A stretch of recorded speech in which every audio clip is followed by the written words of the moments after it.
Perfecto, ya comenzó a grabar. Entonces vamos a continuar con lo que veníamos hablando.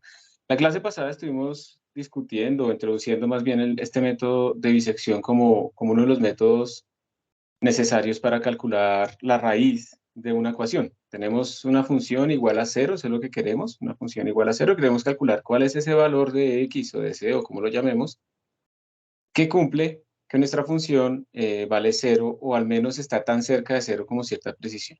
Eso es lo que estamos buscando. Vimos que había como dos tipos de métodos, los de bracketing, los cerrados, en donde encerramos a la raíz, al menos una raíz queda encerrada en ese intervalo, y lo que hacemos es ir como tratando de buscar una estrategia que nos lleve a encontrar la raíz dentro de ese intervalo. Entonces, esos métodos de bracketing, esos métodos cerrados, necesitan obligatoriamente que uno de dos límites que encierren la raíz. Si uno arranca en dos límites que no encierran la raíz, pues no van a funcionar. Pero si encierran la raíz, digamos que uno puede estar tranquilo en que eso va a converger. El método de la bisección, por ejemplo, es un método cerrado porque nosotros tenemos que dar al inicio, como entrada de nuestro algoritmo, tenemos que dar nuestro x, digamos, de la izquierda y nuestro x de la derecha, o el x inferior o el x superior, que encerrara nuestra raíz. E íbamos viendo que el secreto en el algoritmo de bisección era ir calculando una propuesta de la raíz como el promedio de estos dos. Esta era nuestra propuesta. Entonces lo que uno hacía era verificar si esta realmente era la propuesta. Eso quiere decir verificar de esta forma si f de x es menor o igual que una precisión que nosotros dimos, pero pues esto no es valor absoluto porque puede estar por arriba o por abajo. Y ya, una pregunta que me hicieron, digamos que por correo o por chat, ya no me acuerdo, fue que si uno debía calcular el error relativo, pero en este caso no, porque como estamos calculándolo como respecto a cero, pues no vamos a dividir por cero para calcular errores relativos. Entonces aquí simplemente calculamos qué tan lejos estoy de cero. ¿Listo? Entonces esa es como la idea. No tenemos que calcular error relativo, sino simplemente cuánto es el valor. Siempre estamos comparando con cero. Lo que pasa es que cuando son valores diferentes de cero, pues sí podemos dividir por el exacto, etcétera, pero en estos casos no. Entonces eso era lo que mirábamos. Y si esta expresión no cumplía que estaba tan cerca de cero como queríamos, mirábamos a ver a cuál de nuestros elementos debíamos cambiar. Entonces teníamos que ver si este límite cambiaba o este límite cambiaba bajo una condición. La condición era que el signo de nuestra función cambiara, ¿cierto? Entonces tenemos que mirar si f de xr por f de xu, por ejemplo, si esto era menor o igual que cero. Menor que cero, perdón, estrictamente. Y si eso se cumplía, eso quería decir que los signos de ellos eran contrarios, entonces ahí estaba metida la raíz. Entonces tenemos que cambiar, era xl. Y si no se cumplía, entonces quería decir que tenemos que cambiar xu. Y volvíamos a hacer nuestra nueva propuesta para nuestra raíz, verificábamos si se cumplía o no esto, y si se cumplía, salíamos, y si no se cumplía, entonces volvíamos a hacer la iteración con esto nuevo XR para volver a verificar la condición, y así seguíamos y seguíamos y seguíamos. Esa era la idea entonces del método de disección. Hoy lo que vamos a ver son dos métodos más. eh, no vamos a ver todos los que están aquí en la presentación, sino solo dos métodos más. Y luego vamos a tratar de observar, digamos que ustedes van a tener que implementar uno de esos métodos como tarea, como taller independiente de 8 a 9, porque tengo algo que es imposible aplazar a las 8, entonces eso les va a quedar como tarea. Escogí el más fácil porque realmente es coger lo que ya está y hacerle un cambio en una línea, realmente no hay que hacer más, para que ustedes lo hagan durante esa hora. Entonces espero que lo puedan lograr. Ya saben de todas maneras que se pueden reunir aquí en el canal de dudas, en este mismo meeting se pueden reunir, incluso todos pueden quedarse acá hablando entre ustedes. No, no hay ningún problema, no hay que acabar el meeting, sino que se pueden quedar ahí trabajando incluso entre todos. Entonces, este es el método que ustedes van a tener que implementar. Es otro ejemplo de bracketing y se llama regula falsi, o falsa posición, también se le conoce a este método. Recuerden que ya vimos uno, que es el de la bisección, y este otro, regula falsi, pues es otro método de bracketing donde ustedes también encierran a la función dentro de un intervalo. Pero regula falsi tiene una propiedad interesante. Cuando ustedes utilizan bisección, en bisección ustedes lo único que hacen es decir que su estimado de la nueva raíz o de la posición de la raíz, pues es xl más xu sobre 2. Esto es lo que uno dice, ¿cierto? Esto es en bisección. La pregunta es, o más bien la observación respecto a esto, es que uno no utilizó ningún ninguna información de la función en esta aproximación, ¿cierto? Uno realmente no hizo nada, como que no dice, bueno, si mi función se comporta de cierta manera, yo debería estimarlo mejor así o así. Yo puse la cámara solamente como porque vean a algo moviéndose, pero yo sé que la tengo a contraluz, entonces ustedes básicamente no me pueden ver, sino que ven es como una sombra, ¿listo? Pero pues, por si quieren ver algo moviéndose, si empieza como a trabarse en el computador, entonces toca quitarla. Eh, entonces digamos que aquí no hay como información, aquí solamente tenemos como los límites XL, XU, y miramos la mitad, XL, XU, la mitad, la mitad, la mitad, la mitad, pero no tenemos en cuenta qué tan buena es esa aproximación de acuerdo a los valores de la función. Lo que hace falsa posición o regula falsi, yo no sé por qué se llaman así realmente, es tener en cuenta la función. Si ustedes observan en este diagrama que tenemos acá, esos dos triángulos comparten o tienen el mismo ángulo acá, por ángulos internos, ¿cierto? Es el mismo ángulo. Entonces uno podría pensar, por ejemplo, que la tangente, vamos a llamar ese ángulo θ, que es este mismo ángulo θ, entonces podríamos pensar que la tangente de ese ángulo, pues es la misma, ¿no? Ambos lados. Si la tangente es el opuesto sobre el adyacente, entonces si miramos el triángulo más grande, el que está a la derecha, esa tangente va a ser, pues, f de xu, ¿cierto? Dividido entre lo que mide el triángulo, que sería xu menos xr. Eso sería como la tangente del lado derecho. Y esto tiene que ser igual a la tangente del triángulo del lado izquierdo. Perdón. Que sería f de xl, ¿cierto? F de xl sobre xr menos xl. Esa sería la tangente del lado izquierdo. Y esas dos son iguales. Entonces miren que acá yo podría despejar cuánto es xr, ¿cierto? Entonces podría pasar a multiplicar. Tendría xr menos xl por f de xu igual a xu menos xr por f de xl. Expandir, factorizar, hagámoslo. xr por f de xu menos xl por f de xu igual a xu f de xl menos xr por f de xl. Estoy despejando xr, entonces dejo todo a un lado, entonces tendría xr, factor de f de xu. Este lo paso a restar, entonces quedaría menos, perdón, la escritura, f de xl, ¿listo? Igual, perdón, si pasé el que era, no, se pasaba a sumar, que era el de acá. Igual a xl por f de xu más xu por f de xl. Sobre, bueno, vamos a pasar a dividir todo este término, y así uno podría estimar un nuevo valor de la raíz. Yo creo que estoy haciendo otro método acá porque me está dando diferente. Vamos a mirar de todas maneras si aquí está la expresión f de xl, xr menos xl, sí está bien. Entonces al final, esta es otra manera de escribir lo mismo. Simplemente ustedes pueden pasar a multiplicar arriba y abajo, simplifican y es lo mismo. Eso lo que nos está diciendo es que debemos estimar nuestra raíz de esta forma. Es la misma forma que teníamos aquí arriba, escrito simplemente dejando el x a un lado, pero pues realmente es la misma cosa. Y ya, eso es todo. Pero tiene una ventaja. Estamos utilizando información, ¿cierto? Estamos utilizando información de nuestra función. Entonces, esto es lo que quiere decir, cuando decimos que información de la función, pues es claro que cuando yo escojo este xl acá, y cuando escojo este xu, pues debido a la forma de esta función en este momento, pues yo esperaría que la raíz esté más cerca de xl que de xu. Y esa es como la clave. Entonces, este peso que uno mete acá, en esta expresión, está teniendo en cuenta esa información. Y por lo tanto, si yo lo hiciera con bisección, pues mi estimado sería aquí como en la mitad. Y realmente, cuando yo utilizo información de la función, voy a acercarme un poco más rápido. Entonces, uno espera que encontrar la raíz utilizando regula falsi sea un poco más rápido que con bisección.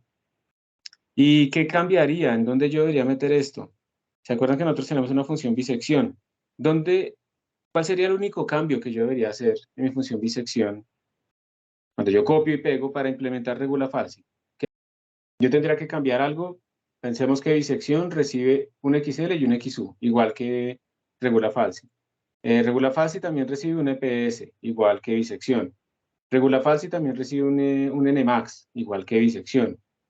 O sea, realmente el código es como el mismo, porque también tenemos que ir actualizando el XR si todavía no es la raíz. Si encontramos que f de XR es mayor que nuestra precisión. Entonces, ¿dónde se les ocurre a ustedes que este cambio debería implementar? Gabriel León, ¿tú tienes micrófono para poder hablar?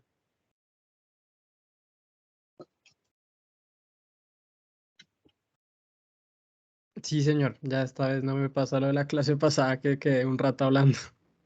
Listo, Estaba muy muteado. bien. Sí, pues profe, justo estabas haciendo la pregunta, estaba mirando el código y no sé, pues se me ocurre que de pronto en la parte de cuando implementamos la función en el XR, tal vez. Sí, perfecto. O sea, en bisección tú tienes XR igual a XL más XU sobre 2. Eso es bisección. Ahora lo tienes que reemplazar por esta expresión, y ahora eso se vuelve regula falsa. Esto es lo que ustedes van a tener que implementar en la segunda parte de la clase. Entonces, por eso les digo que es la más sencilla, porque es cambiar en un punto específico y ya no más, no hay que hacer más. Pero este cambio tiene una ventaja. La ventaja es que es probable que converja más rápido. ¿Cuál podría ser la desventaja de esto? De todas maneras, cuando ustedes tienen bisección, ustedes no están llamando a la función. Si la función es una estructura, digamos, unas instrucciones muy pesadas, entonces esto va a ser más rápido. Y cuando utilizo regula falsi, yo tengo que llamar a la función. Entonces, pilas porque de todas maneras hay que calcular la función antes. Para poder hacer el paso de regula falsi, tengo que introducir también dos llamadas de función, a fxl y a fxu.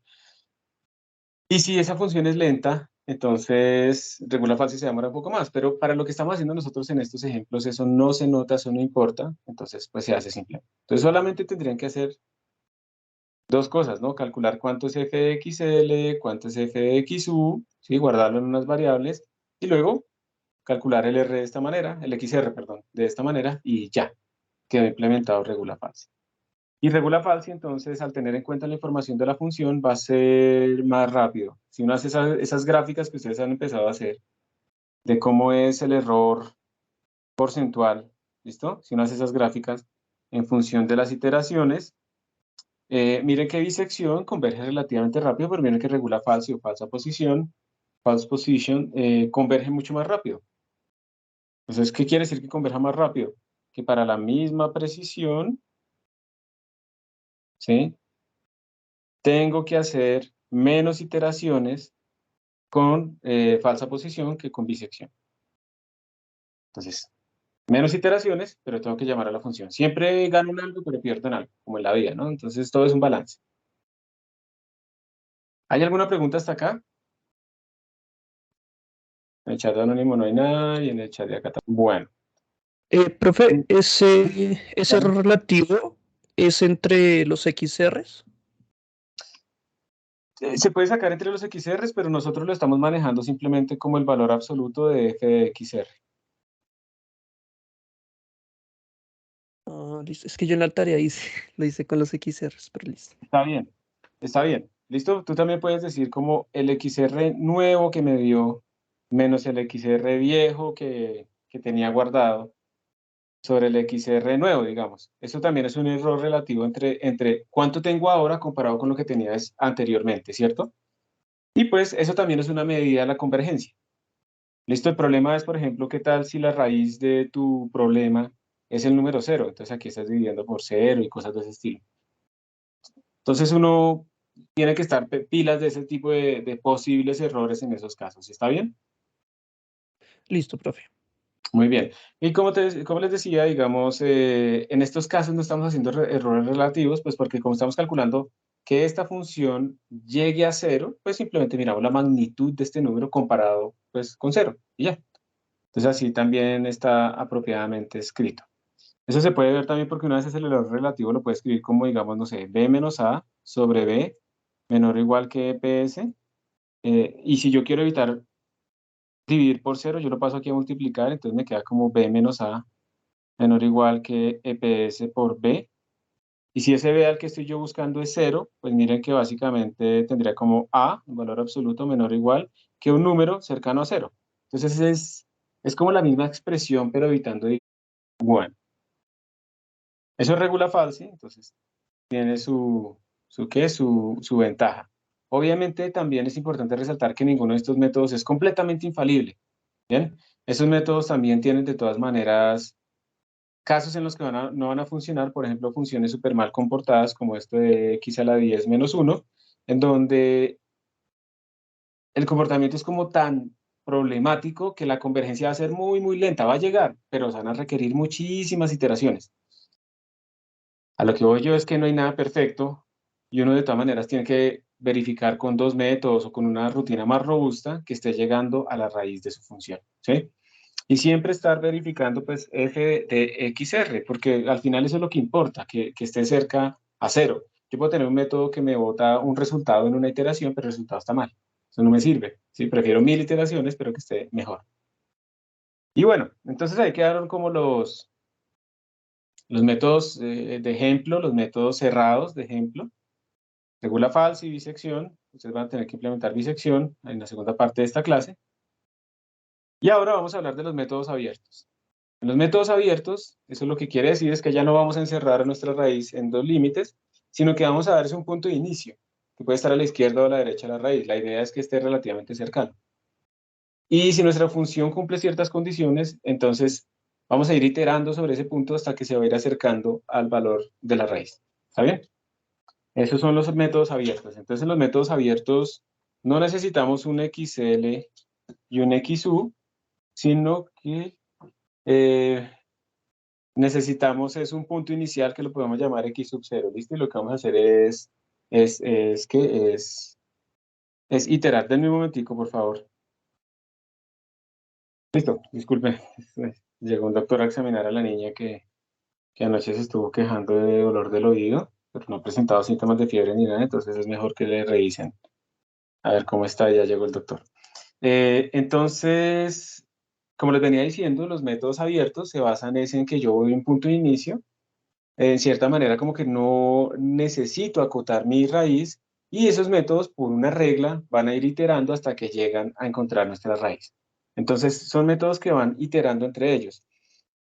Observen que en la figura, digamos, A, que se muestra acá, ustedes tienen un método cerrado que encierra la raíz entre XL y XU, y entonces él va iterando y se acerca a la raíz. En la derecha, ustedes tienen un método abierto, en donde ustedes dan un valor inicial y bajo una regla pasan un valor siguiente. Y si eso no les da, con esa regla pasan a otro valor más cercano, y si no les da, pasan a otro valor más cercano y se van como oscilando hacia allá. Son parecidos, pero no son iguales. Entonces, en un método abierto solo necesitamos un punto inicial. En un método cerrado necesitamos encerrar a nuestra raíz.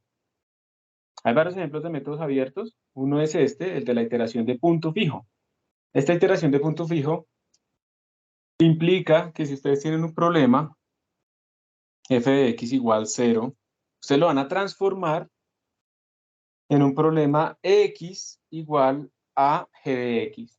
Se tienen que inventar una nueva función. Y se le llama punto fijo porque esta va a ser la base de nuestra iteración. Básicamente lo que vamos a decir es el x siguiente, x de y más 1, va a ser igual a esa función g evaluado en el x actual.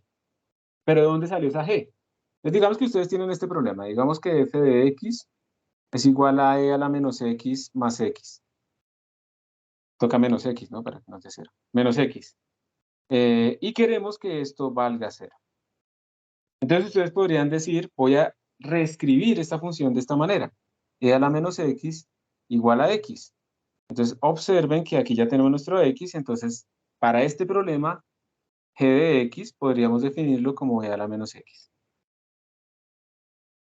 Y nos queda de la forma g de x igual a x, ¿sí lo ven? Entonces primero hay que hacer un trabajo sobre la función para transformarla a la manera x igual a g de x, y después de eso ya podemos iterar. Entonces en este problema sería x de y más 1 igual a e a la menos x. Ese será como lo que haríamos en este caso, x sub i. Entonces uno da un valor inicial, uno dice, digamos, hagamos el cálculo rápido nosotros acá.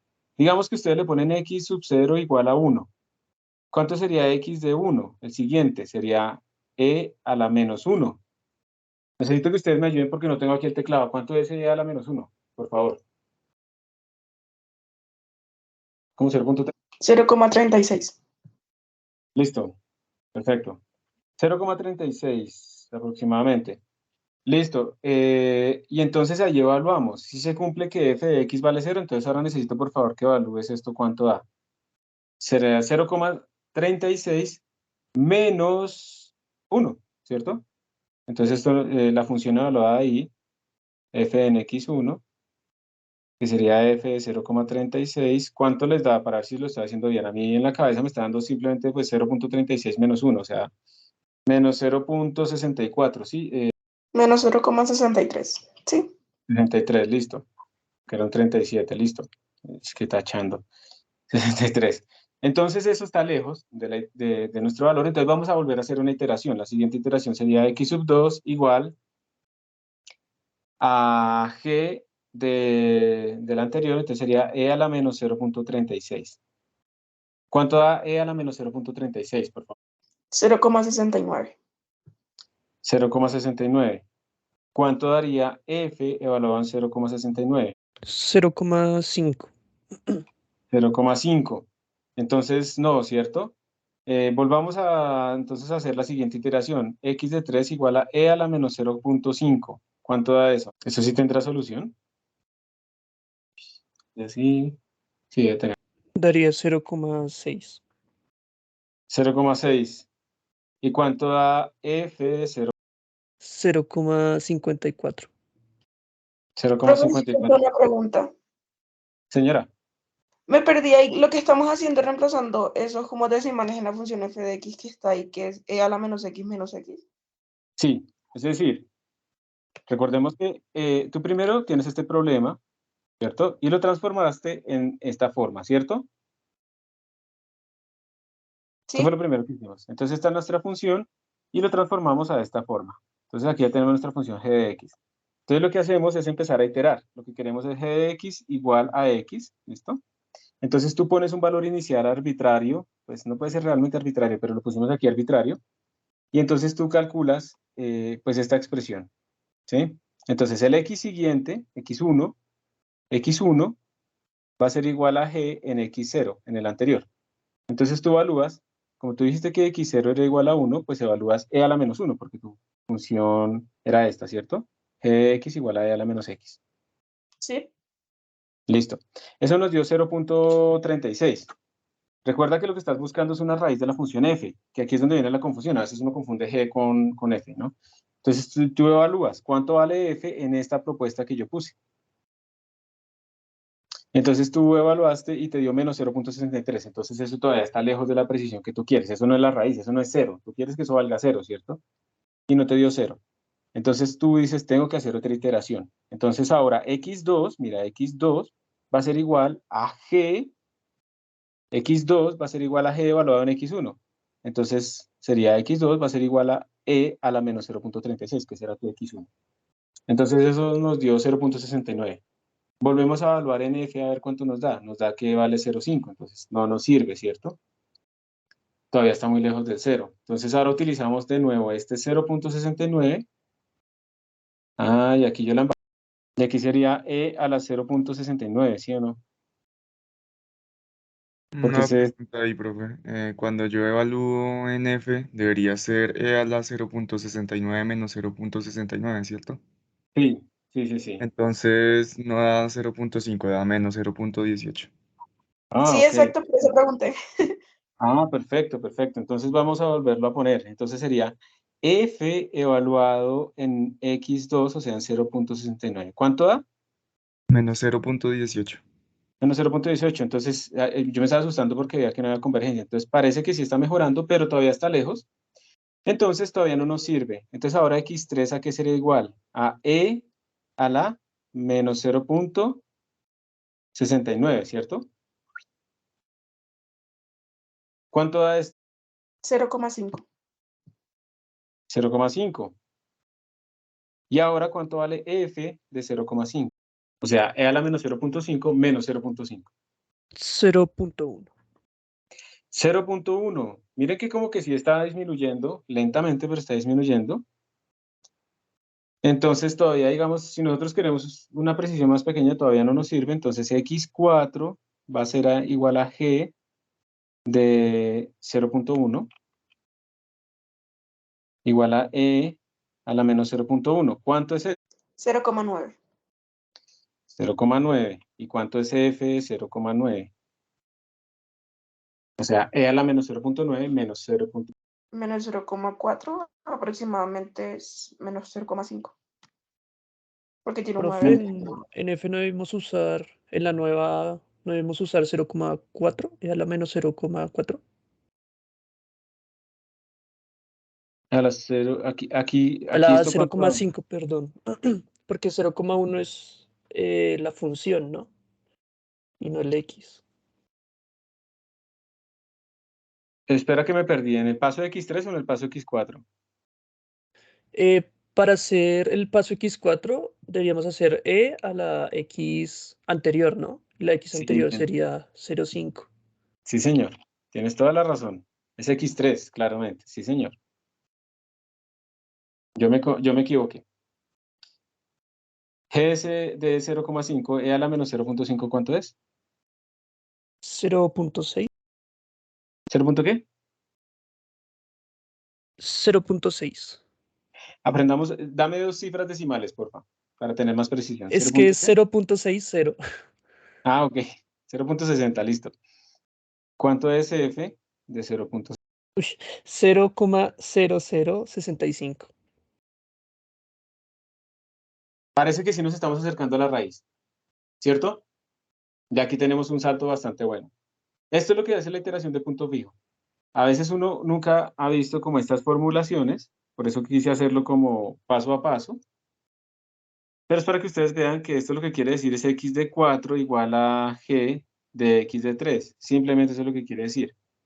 En este caso sería e a la menos x sub 3, y así sucesivamente. Profe, en ese me equivoqué, es 0,05. Pero sería 0,05. negativo, ¿no? Sí, Sería sería menos negativo. 0,05. Negativo, Ujú. perfecto. Entonces obviamente tenemos que estar comparando el valor absoluto de estas cosas, ¿sí? Comparado con la precisión que hayamos definido.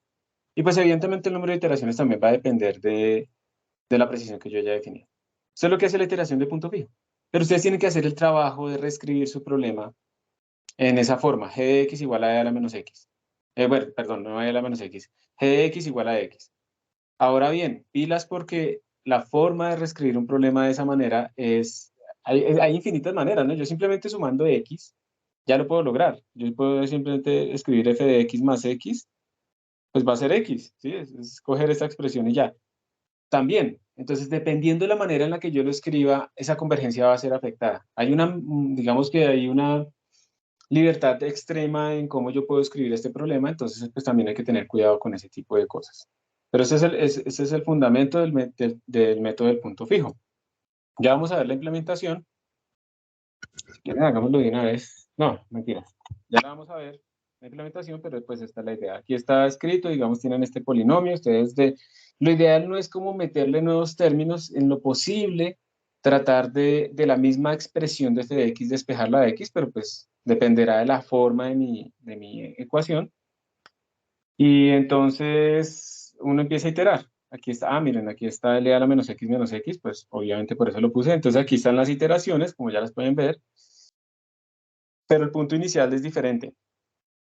Nosotros escogimos como punto inicial igual a 1, pero miren que ellos escogieron 0 e inmediatamente eso lo llevó al 1. Entonces desde aquí en adelante básicamente son los mismos datos que nosotros teníamos para el x.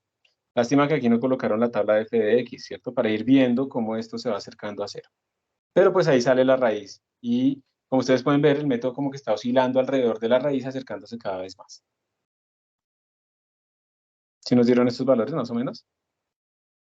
Tuvimos 0.36, 0.69, 0.5.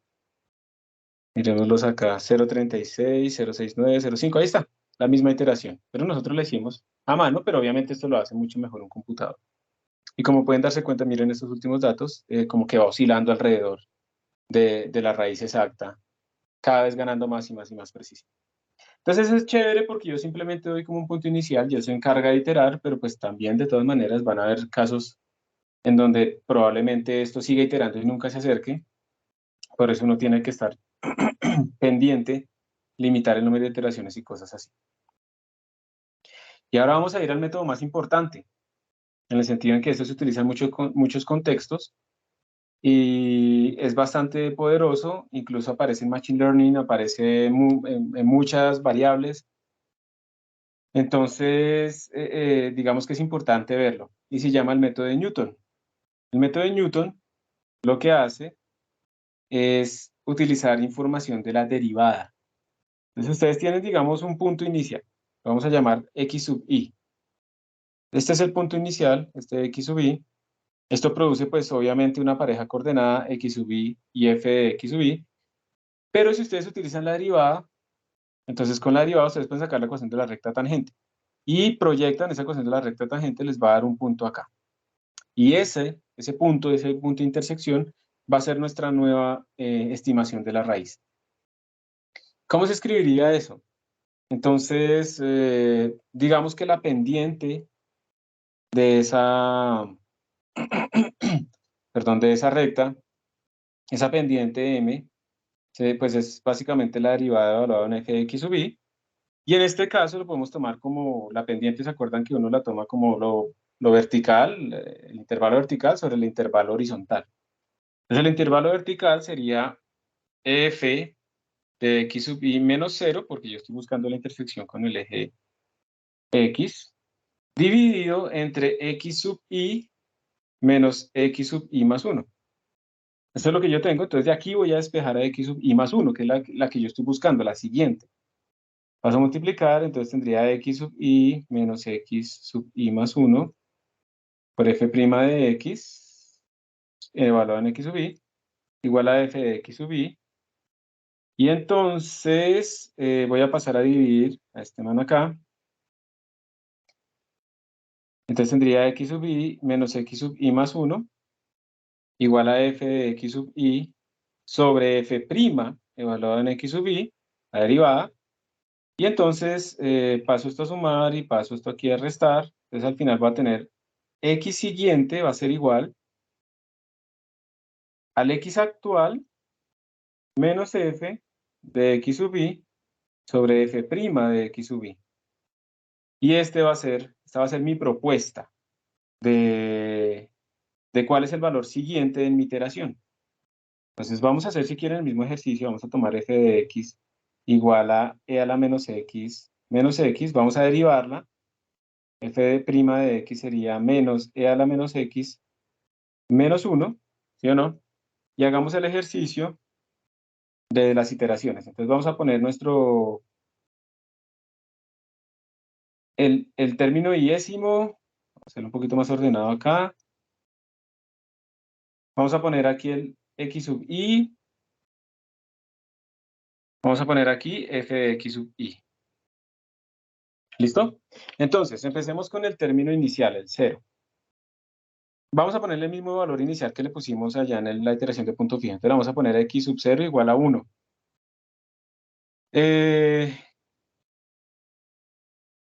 Yo creo que aquí me falta, más bien lo voy a escribir así. Vamos a poner aquí x de i más 1. Y vamos a poner f en ese x sub i más 1, a ver cuánto nos da. Entonces, este término aquí no tiene sentido. Vamos a evaluar el f de x sub i. ¿Cuánto sería la función evaluada en esta raíz? En esta propuesta de raíz. Sí, esto está como sobrando. F en x sub i. Listo. ¿Cuánto vale la función ahí? ¿Cuánto vale e a la menos x menos 1? Para no devolverme hasta arriba. ¿Cuánto vale e a la menos 1 menos 1? Era Menos 0,63. 0,63. Sabemos que no nos sirve, entonces vamos a seguir a la siguiente iteración. La siguiente iteración dice, haga esto. Entonces, ¿cuánto vale? En este caso, para la primera iteración, tendríamos que escribir menos 0.63 menos f en menos 0.63 sobre f' en menos 0.63. ¿Cuánto vale eso? Entonces díganme, vamos haciéndolo por pedazos, menos 0.63 menos algo sobre algo. Dígame a alguien, por favor, cuánto vale f en menos 0.63 y otra persona cuánto vale f' en menos 0.63. ¿Cuánto vale f en menos 0.63, por favor? Si no estoy mal, creo que da 2,5. ¿2,5? Sí, señor. Este de arriba da 2.5. ¿Y el de abajo cuánto da? Sería la derivada evaluada ahí. Menos e a la menos 0.63. Tengo que ponerle bien el signo. Menos 1. A mí me da que F es 0,09. ¿El de arriba? Sí. Pero ahí no se tendría que cambiar el signo, pues porque es negativo, entonces arriba cambiar el signo. No sé si sea por eso que da diferente. O sea, esto tiene Sí, que es ser 2,5, sí. e a la 0.63 menos 1. Eso es lo que tenemos aquí arriba. Sí, sería 2,5, es que lo puse todo negativo. 2,5, listo. Y la Profe, pero una pregunta. Estamos sí, utilizando el 0,63, pero esa es la imagen del XY. O sea, no deberíamos estarlo haciendo en uno. sí, tienes toda la razón. Yo vuelvo a hacer el mismo error, disculpen. Tienes toda la razón. Claramente. Ella lo que me está diciendo es, yo debo utilizar es el XY, no f de XY, que fue un error que cometí antes. Tienes toda la razón. Lo voy a volver a escribir. Lo que necesito ahora para calcular el nuevo x es 1 menos f en 1 sobre f' en 1, ¿cierto? Ahora sí. ¿Cuánto da eso? ¿Cuánto da f de 1? E a la menos 1 menos 1. Eso ya lo hicimos, ¿cierto? Menos 0.63. ¿Y cuánto? Menos 1,36. Menos 1,36. Entonces, ¿cuánto nos da esto? ¿Cuánto es nuestro número? Da menos 0.537. Sí, 0,5378. Listo. Sí, podemos ponerle 0.538. Entonces, esto nuevo nos daría 0.538. ¿Cuánto es la función a ¿Cuánto les da la función? 0,045. 0,045, miren, en una iteración ya tenemos la misma precisión que teníamos antes en punto fijo como en 4 iteraciones. Pero seamos exigentes. Calculemos el siguiente valor. Seamos exigentes. Entonces vamos a decir, todavía no me sirve, yo quiero más precisión. Entonces ahora el siguiente valor sería 0.045 menos f de 0.045 sobre f' en 0.045. Profe, creo que hay que usar el XY 0,53. Sí, señor. Muchísimas gracias. No voy a decir para ver si están pendientes. No, vuelvo a cometer yo el mismo error. Entonces sería 0.538 menos f en 0.538 sobre f' en 0.538. Este de arriba ya lo tenemos.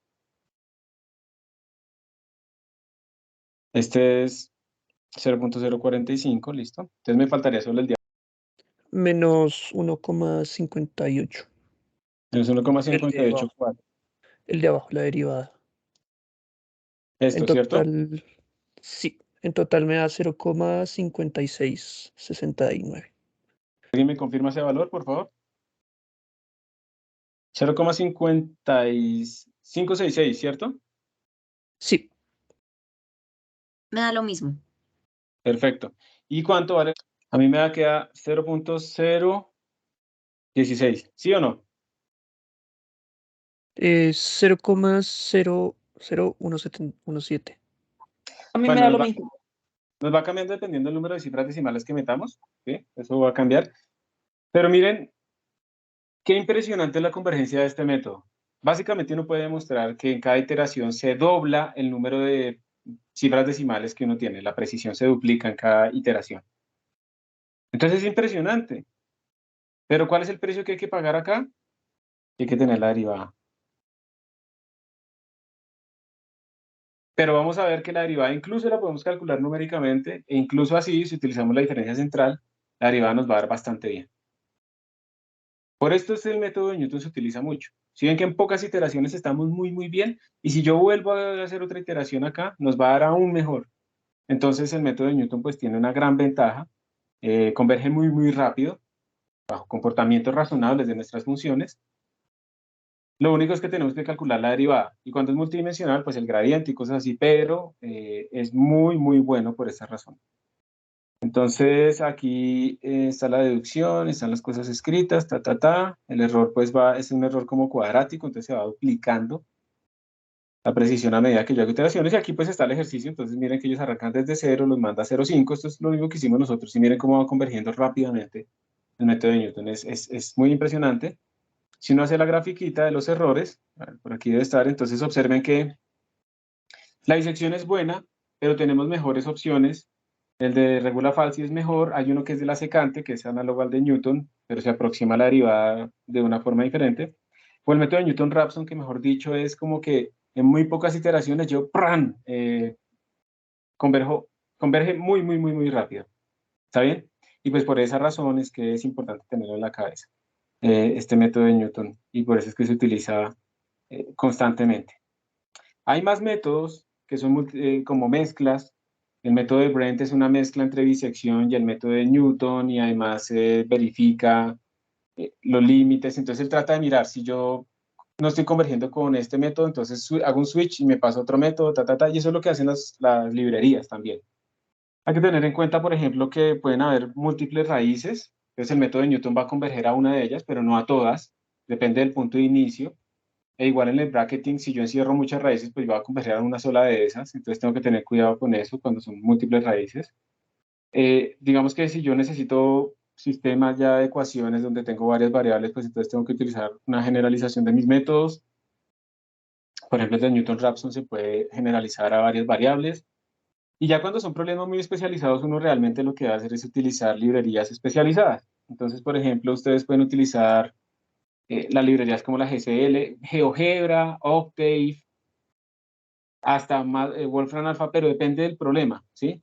Depende del problema, porque si ustedes, digamos que si yo solo quiero calcular una raíz y ya, pues cualquier de estos software les sirve. Pero si ustedes lo que necesitan es, por ejemplo, en su programa completo ustedes tengo una entrada, un procesamiento, luego que eso me genera un polinomio o una función, le calculo la raíz, y luego con eso tengo que hacer más cosas y más cosas, pues yo no puedo utilizar GeoGebra porque no puedo dejar aquí mi programa esperando hasta que yo vaya o a Wolfram Alpha o a Symbolab a hacer las cosas, ¿sí? Entonces, si es un pipeline así, un flujo de trabajo que tiene muchas cosas metidas, o es una red neuronal, o es una clasificación que necesito minimizar las distancias y encontrar una raíz y no sé qué, entonces tengo que utilizar una librería, tengo que utilizar mis rutinas para que eso pueda ser programable. Si alguno de ustedes en algún momento va después a utilizar Python, entonces tienen SciPy, por ejemplo. Y SciPy, Scientific Python, tiene un módulo que se llama Optimize, y con Optimize ustedes pueden buscar raíces. Ustedes pueden definir la derivada de forma exacta o la pueden definir de forma aproximada, y hay varios métodos ahí, y pues esto también, digamos, les bota a ustedes la raíz sin ningún problema rápidamente. Y eso es todo lo que quería mostrarles en las raíces. Hay varios ejercicios acá para que ustedes encuentren soluciones de problemas ingenieriles aplicados que existen, digamos, en donde uno necesita definitivamente utilizar métodos numéricos porque esas raíces no se pueden encontrar fácilmente. Les recomiendo que los miren. Vamos a hacer algunos ejercicios de acá, ¿sí? De este tipo de cosas. Hay bastantes para que se deleiten aplicando los métodos de raíces. Y ya. Entonces vamos a mirar las implementaciones de estos códigos que vimos el día de hoy, de estos métodos. ¿Cuáles fueron los dos métodos que exploramos, los tres métodos que exploramos hoy? A ver, ¿quién recuerda?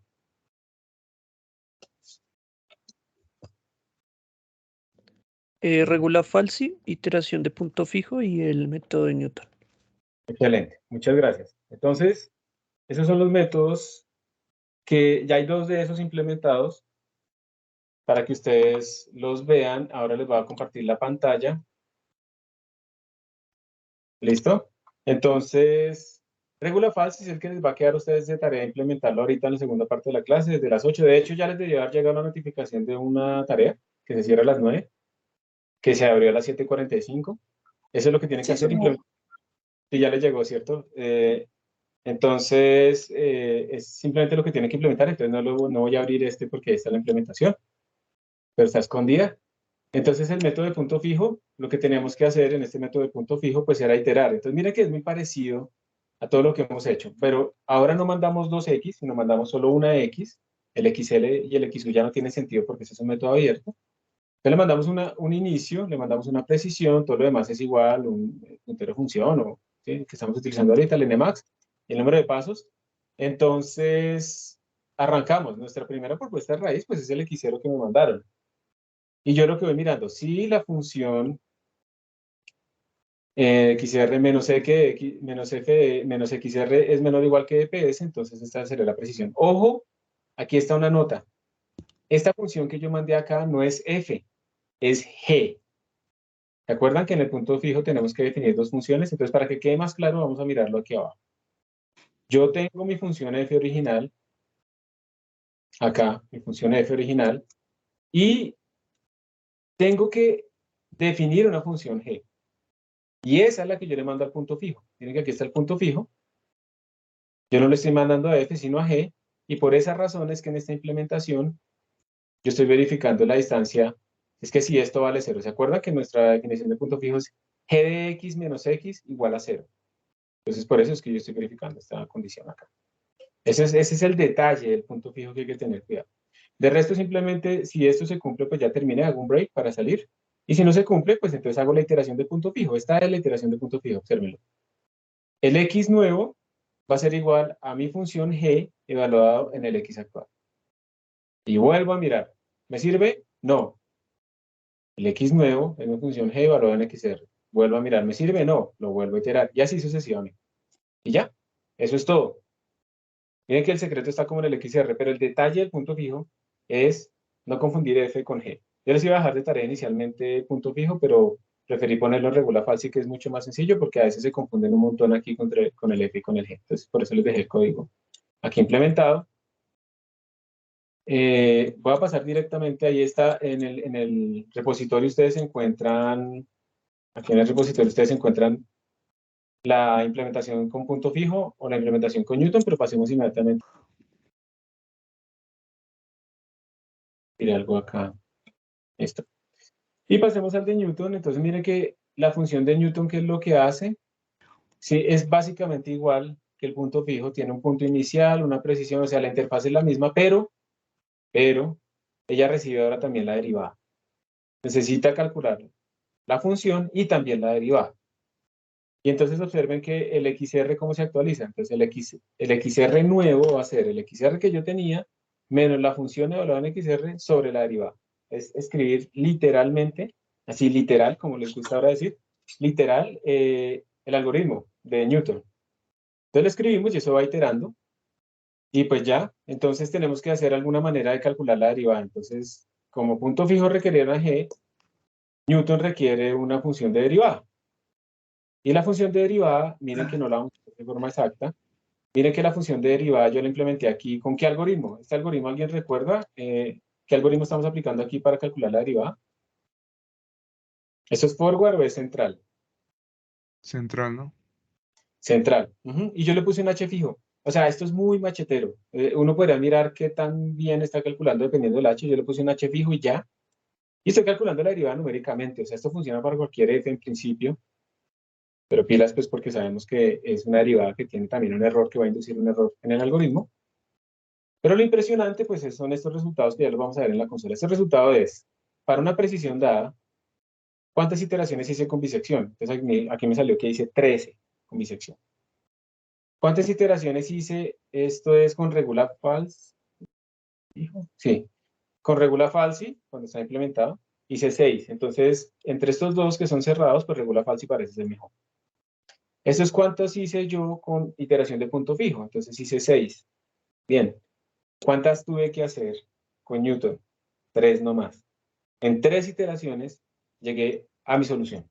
Muy rápido. Porque son menos iteraciones. Ahora miremoslo acá para que ustedes vean que eso converge. Entonces, que eso es verdad lo que estoy colocando acá. Roots, Newton, voy a compilarlo. Voy a meter un poquito la fuente acá. Ya lo compilé y lo voy a ejecutar. Le voy a poner que es el mismo problema de antes. Vamos a ponerlo entre 10 y 100 y le vamos a ponerle esta precisión pequeña, 0.01. Entonces observen no nos coincide porque yo ahora quité el de regula falso.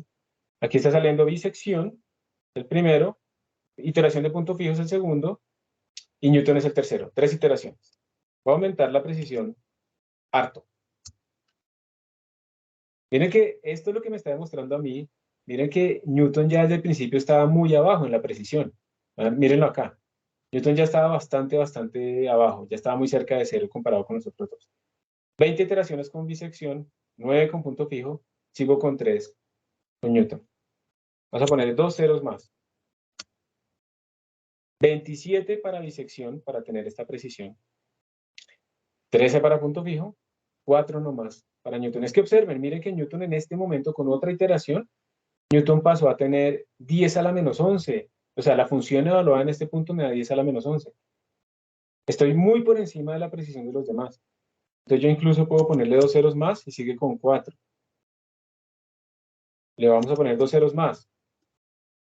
Sigue con 4 y los otros están 38, 20, no sé qué. Porque es que estoy en 10 a la menos 11.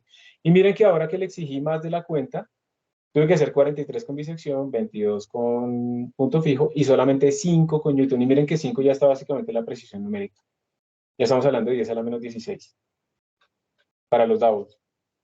Y nos está dando básicamente lo mismo. Perdón, ¿listos? Entonces espero que esto que tenemos acá sea suficientemente convincente para ustedes para observar cómo es de poderoso el método de Newton, ¿cierto? Cómo converger rápido y pues precisamente el por qué la gente lo utiliza. Básicamente cada iteración nueva nos mejora muchísimo la precisión de nuestro sistema. Y eso es todo. Entonces ahora les corresponde a ustedes implementar regula falsi. Y lo que tienen que hacer es, recuerden que es básicamente copiar la función de disección y solamente actualizar el XR. Y después hacer esta grafiquita, ¿sí? Para, en función de la precisión, cuántas iteraciones hice para disección, cuántas hice para regula falsi, para punto fijo y para Newton. Y ya, eso es lo que tienen que hacer en esta hora. ¿Podría repetir, profe? Qué pena. Tranquila. Pues ahí está en el enunciado, en Teams, ¿listo? Pero digamos el resumen es implementar regula falso. ¿Listo? Que es copiar bisección y cambiarle el XR a lo que es correspondientemente.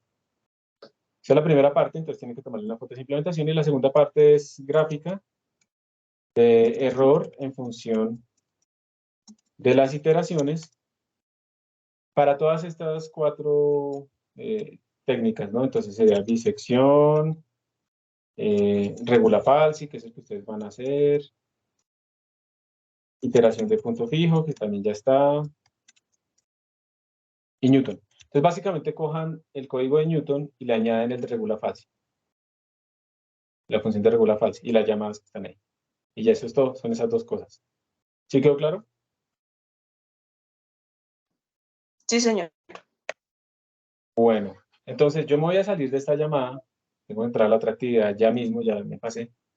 Me voy a salir de la llamada, pero si ustedes se quieren, pueden quedarse acá en esta llamada y hablar entre ustedes, o si quieren, pues pueden ir a trabajar solos o ir a trabajar en grupitos.